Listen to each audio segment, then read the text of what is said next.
Kelly wanted to drive that evening. We went to a music festival in Pittsburgh and we were well on our way back to Buffalo. After we were around Westfield, New York, Kelly began to act differently.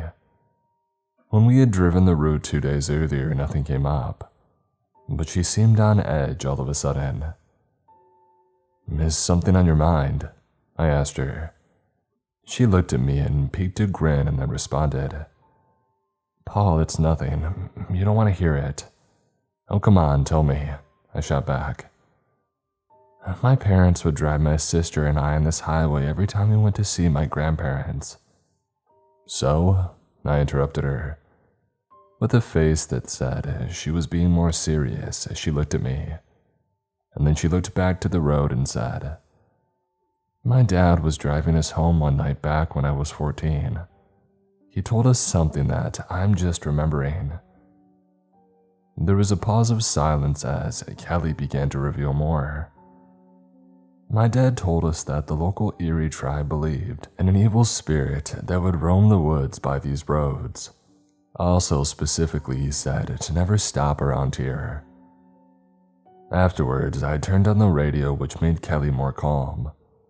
Our conversation then started to drift to Kurt Cobain as our favorite Nirvana song, "Come As You Are," started playing. The song put us in a good mood. And then I started looking out the window towards the woods to the right of us. A sensation that there was something staring at us began to grow. And that's when I heard Kelly let out a whimper. Quickly as I looked at her, she pointed out the highway closed sign up ahead with a detour. This was odd as the highway was open only a few days before. Kelly also mentioned that her car was low on gas, but she was thinking about whether she would be able to make it to the next town. Her statement startled me, and I asked if she seriously believed the story that her dad had told her. But this offended her. After I explained if we got stuck with no gas, that we would be more vulnerable, Kelly agreed to go into the town. We were driving through a small town in a mostly rural area. There were many fields and woods, although it soon became clear that we were no closer to a gas station. Kelly began to get anxious. The low gas light came on. The idea that we would have to pull over was becoming a reality. An argument began between the two of us. Things were not going well. We had driven for some time while arguing before realizing that we were now lost on some back road. Soon, dense trees surrounded us on both sides, and then we saw it. There was something on the road. We stopped. Kelly turned on the bright lights of the car and we saw what looked like a body in the middle of the road. We sat there for a few seconds just processing what was happening. Kelly locked the car before I could mutter anything. Unlocking the car was my first instinct. In a panicked voice, Kelly said, "What do you think you're doing?" "I'm responding to the situation," I declared as I got out of the car. Kelly kept her brights on as I approached what was in the road. Upon closer inspection, it became clear that it wasn't a human body, but a decapitated pig carcass in what looked like white silk clothing. The feeling that things were extremely messed up washed over me. And then I heard what sounded like a loud buzzing, coming from the woods about 100 feet away. Even though Kelly began to honk her car's horn, I fell into a trance from the buzzing. Whatever was creating the sound began to get closer. A slender black silhouette with a wingspan of many feet began to fly towards me. Whatever this was almost managed to reach me, but not before Kelly hit it with the car. The sound of the thump that the car made with the silhouette's torso broke my trance. Kelly yelled to get in the car. I was somewhat dazed, but I still responded to her command. Several cracks ran through the windshield of the car and there was obvious damage to the bumper. We only had a few more miles worth of gas, but we drove anyway. The woods extended some ways, but eventually, we came across a large soybean field, and we concluded that there must be a house nearby. The car began to make sounds and it was shaking. We would have to leave our car if we wanted to continue further. It was silence between the two of us until we came to a complete stop and the engine cut off. "Do you think it's still behind us?" I gravely asked. "I don't know, but it's probably not safe to sit here," Kelly said as she turned down the hazard lights. She continued, "If we leave this on, it'll draw attention to the car." We had some basic equipment in the back that I grabbed. This included a flashlight as well as a backpack containing such items as a first aid kit and some fire-starting supplies that I had left over from a camping trip. We started walking down the road quickly. When we heard the buzzing, that walk turned into a run. It was bright enough from the moon that we were able to spot a black silhouette hovering above the tree line a long distance away. Both of us were fairly quick on our feet and the field was about to end, but still there was no house in sight. The silhouette had just reached the car and was beginning to come towards us. "We're gonna have to run through the field," Kelly confessed what we both knew. We made a sharp turn into the soybean farm and hunched over to conceal ourselves. Kelly was in front as I kept checking behind us. The field was quite wide and it felt like I was running for a long time. At some point, we heard the buzzing again. Subsequently, Kelly let out a hopeful whisper. "There's a house nearby." I looked to see a modern farmhouse just up ahead. The buzzing was getting louder, however. By the time that we made it to the front door, we started pounding and screaming our lungs out for help. A shadow of what looked like a massive bat circled us on the ground, and that's when a light on the top floor finally turned on. Waiting around wasn't an option, however, so we ran to the backyard underneath the trailer. Lying there seemed to be our only option. While underneath, I wanted to tell Kelly that I was sorry for not listening to her, but I was silent for our safety. The entity touched onto the ground by our trailer, and we could see the sophisticated pattern on its wings. It had two feather-like extrusions from its face, and between them a thin trunk-like organ that curled up. The buzzing was loud enough that we had to cup our ears. Just as the winged entity began to walk towards us, we saw the flash and heard the first gunshot. This led the entity to fly away. For a few moments, we waited until the buzzing was gone completely, and that's when we heard a warm and older voice. "The both of you should come inside before it comes back." We got up and followed the man into his back door, which led directly to his kitchen. My shirt had some residue on it and it was sticky. The man hastily got me a new shirt.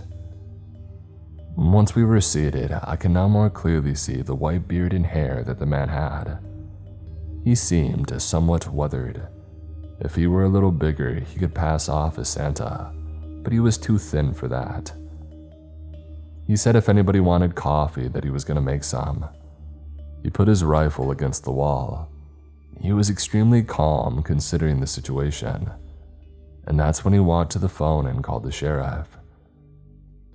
We explained to the man about our car. Through the conversation, it was clear the man was named Samuel and he was the owner of the soybean field. Then we heard something that we had never heard before. Yeah, Chuck, you wouldn't believe it. The encropia almost got him. After Samuel hung up the phone, I asked him, "Encropia? Is that what that thing is called?" "Unfortunately, yes. It's been here for generations. It's most of the reason we can't have livestock in these parts." He finished brewing the coffee and began pouring himself a cup. He quickly gestured to see if we wanted one. Kelly wanted some, so I accepted as well. He then continued, "It's odd that it's interacting with people again. I'm assuming you two were stopped in the middle of the street." "Yeah, how did you know? Kelly began to say, but he was cut off. "That's what it does. It tries to play tricks on you," he stated. Samuel introduced us to his wife, Matilda. She seemed pleasant and took a sincere tone when talking to us about our experience. We began talking about how university professors used to visit their town and talk to them about the sightings. Samuel said he talked to one professor who told him the official name they had for the entity. He continued to talk about how nothing was done. He was mid-sentence about to reveal more details when the power cut out. It happened so suddenly and it scared us. What made matters worse was that one of the windows in the other room got broken by a stone. Samuel grabbed his rifle and he instructed Matilda to grab hers. In the dark, we could hear the buzzing. Samuel walked to the broken window and began to fire his gun. Matilda instructed us to follow her outside. There is a building that was made of cement. The buzzing persisted as we waited there with more shots being fired. We hunkered down. Cold is how it felt at first. Again, it was dark, but Matilda had her gun pointed at the door. We began to hear the screaming. It was Samuel. He didn't sound well. The buzzing sounded like it was getting closer. We couldn't see out one window when we thought it was over. We saw the lights and we heard the sirens. Chuck had called in reinforcements.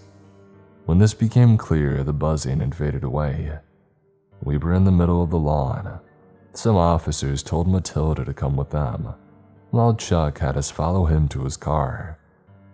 While we followed Chuck, we heard shrieks from Matilda. I still had the backpack on as I never took it off. Chuck told us they found the car and that he was going to take us back to the station with him for our safety. And driving in what seemed like a safe vehicle was the only thing comforting about the situation. Encropius is intelligent. You two should have just followed the detour, he sternly announced. The highway was closed, I tried to say. Yeah, and guess what caused that? Chuck cut me off. Kelly wanted to know what had happened to Samuel by asking. Before Chuck could respond, however, he slammed on the brakes. The Encropia was in the middle of the road. He prepared his weapon. The entity flew over and picked up the front of the car with its massive human-like appendages, while its tentacle licked the windshield. Its buzzing was almost ear-damagingly loud. Chuck tried to slam in the acceleration, but we were held in place. Chuck called in for backup, but the Encropia was very strong and managed to flip completely over. Unfortunately, I was in the back and my door didn't open from the inside. However, Kelly managed to crawl out of her door. Chuck was dazed or even possibly unconscious. Kelly then got up and tried to open my door, but in the process, the Encropia grabbed her. "Come for me," Kelly screamed over the buzzing. I then watched the entity fly off with her as the buzzing faded. Suddenly, I heard Chuck.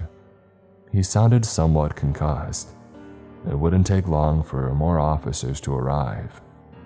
Ambulances were called for the both of us. I didn't need to go to the hospital, however, Chuck wasn't as lucky. I drove with a captain on the force, and we drove a few miles more. And that's when I saw it. Not too far, a large silhouette flew into the woods. I told Chuck's second in command that I was going to vomit. He asked if I could wait, and I told him that I couldn't. He stopped the car on the side of the road. As soon as both my feet were on the pavement, I broke into a full sprint. I was quick, and although the trees were thin and spaced out, it was dark enough that I disappeared. I still had my backpack, which had a flashlight. I turned it on after about a mile in. The woods were becoming more dense. Soon it became clear that I was lost. I now didn't know which direction to head in. I debated retracing my steps, but that's when I saw it. It was an entrance to a cave underneath a large tree. I walked towards the entrance to it with my flashlight. I wasn't sure how to interpret what I saw at first. It was slimy, football-shaped shapes that moved. As I explored the cave further, I discovered a host of equipment made from trash and what looked like other loose wood. These looked like they assisted in turning the sticky residue from the massive larva into silk, and that silk into clothing. And that's when I heard the whisper. "Paul, is that you?" It was Kelly. She was beneath some of the larvae. I managed to pull her out. She then told me that Samuel was here too. He was unconscious, but we managed to drag him out as well. Kelly explained to me that the larva belonged to the Encropia. We dragged Samuel some distance from the cave before I made the decision to go in with the lighter fluid and set the larva ablaze. When I got done pouring all the fluid, however, we could hear the buzzing once again. The entity was nearby. Kelly began to scream after, but I decided to light the fluid regardless. The larva began to cook from the flames. This angered the entity and it flew into the cave. Kelly and I dragged Samuel out in the opposite direction. Luckily, after a little bit of time, we saw flashlights. They had already put together a search party. Samuel was in rough shape and was sent to the hospital, but Kelly was physically fine, emotionally not as much. At the police station, we were finally safe. We were told that Samuel and Chuck were in stable condition. By this point, the sun was starting to rise. A few hours had passed until some federal agents had interviewed us. They wanted to know everything. Kelly's mom came and picked us up. It was silent on the car ride home. After we had arrived back, Kelly and I talked and agreed to part ways. About 2 decades had passed since this occurred. I'm married now to a different woman and I have children. I haven't contacted Kelly since that night. I still have nightmares about what I saw and what I experienced. Now, I always warn my kids about that part of I-90.